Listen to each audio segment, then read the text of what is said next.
বলবেন না। টাটা বলো, টাটা। বন্ধুরা দেখুন, আজকে আমি একটি রেসিপি বানাবার জন্য রান্নাঘরে এসেছি। আজকে দেখুন রাতের খাবার 100 গ্রাম ছাতু। এটি দেখুন ছাতু, 100 গ্রাম ছাতু। আমি কিন্তু এটা আপনাদেরকে দেখাইনি, শুকনো কড়াইতে আমি হালকা করে একটু ভেজে নিয়েছি। হ্যাঁ, ছাতু আর ময়দা, এটা দিয়ে আমি আজকে পরোটা বানাবো। তো আমি ছাতুর পুরটা বানাবো, ছাতুটাকে পুর করে বানাবো। দেখুন, প্রথমে দিয়ে দেবো একটু পরিমাণ মতো একটু নুন, আর একটু লাগবে, আটা দেবো তো দেওয়া হলো। এরপরে দেব একটু, দেখুন এই যে লঙ্কা, কাঁচা লঙ্কা কেটে রেখেছি, একটু ঝাল ঝাল হবে এটা, কাঁচা লঙ্কা। আর একটু আদা, এই দেখুন আদা দিয়েছি। এবারে এইটা কিন্তু দিতেই হবে। একটু সরষের তেল দিয়ে দিলাম।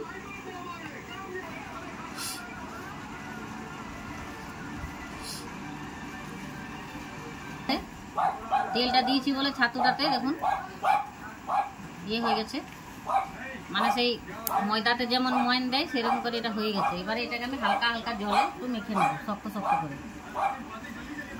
এটা আপনারা চাইলে পেঁয়াজও দিতে পারেন, আমি কিন্তু এটা পেঁয়াজ দিলাম না, নিরামিষেই বানাবো পরোটা। হবে না, পাতলা পাতলা হয়ে গেলে হবে না।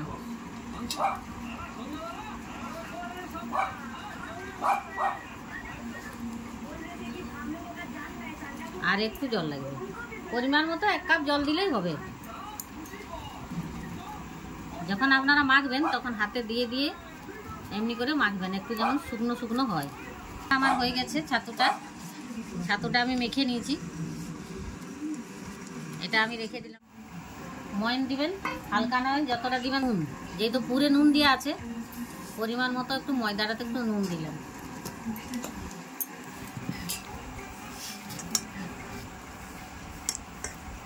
ভালো করে মাখিয়ে নেব।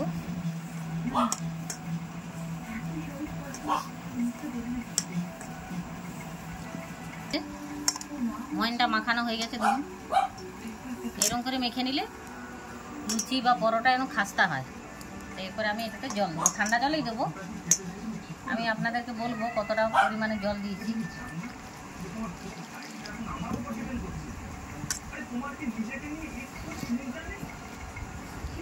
এখন হয়ে গেছে আমার ময়দা মাখা হয়ে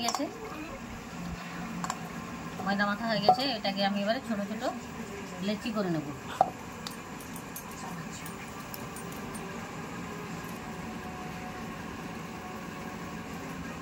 এরকম সাইজের লেচি করে নেব।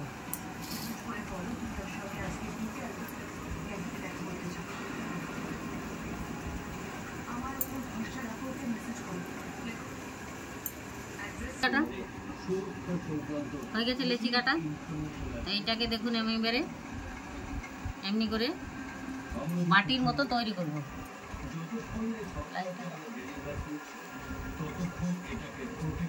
বাটির মতো তৈরি করে নিলাম বড় বড় করে, দিয়ে এই যে ছাতুটাকে এটার মধ্যে দিয়ে দেবো।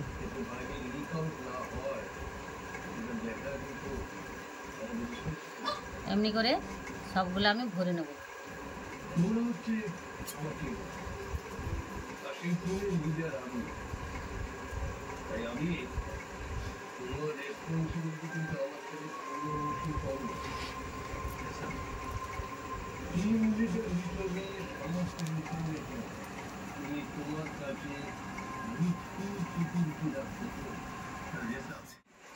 দেখুন হয়ে গেছে আমার সবগুলো পুর ভরা হয়ে গেছে। একটা এই দেখুন আমি বেলে, এবার এগুলোকে আমি বেলে নেব। আটা দিয়ে বা রুল ময়দা দিয়ে আপনারা বেলবেন, আমি অমনি করেই বেলছি।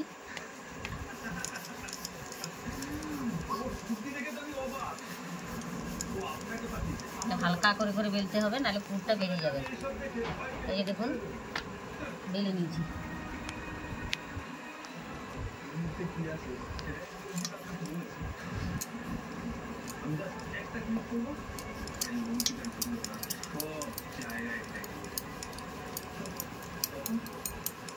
এই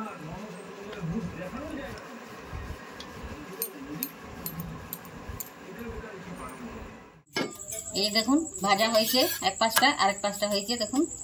এবার আমি এমনি করে তেলটাকে ভালো করে বুলিয়ে দেবো, দিয়ে আরেক পাশটা উল্টে দেবো।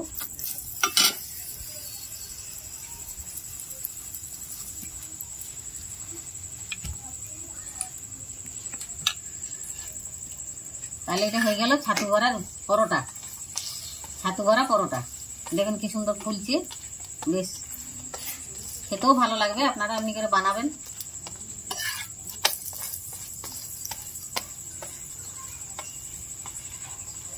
আমার রান্নাঘর কেমন লাগছে বন্ধুরা আপনারা কমেন্ট করে জানাবেন, তাইলে আমি নতুন নতুন রান্না নিয়ে আপনাদের সামনে হাজির হব। হয়ে গেছে এটা, দেখুন দুপাশে ভাজা হয়ে গেছে আমার। এই যে দেখুন এমনি করে ছাতু ভরা পরোটা আমার রেডি হয়ে গেছে। তো এটা চাটনি দিয়েও খাওয়া যাবে, সাদা আলু তরকারি করেও খাওয়া যাবে, আলুর দম করে খাওয়া যাবে। তো আমি আজকে চাটনি দিয়েই খাবো। তো দেখুন কি সুন্দর হয়েছে, নরম আর খাস্তা। এই যে এমনি করে আপনারা বানাবেন, খাবেন ছাতু ভরা পরোটা। যদি আমার ভিডিওটা ভালো লাগে আপনাদের, অবশ্যই কমেন্ট করবেন, অনেক অনেক শেয়ার করবেন, লাইক করবেন আর সাবস্ক্রাইব করতে ভুলবেন না। টাটা বলো, টাটা টাটা।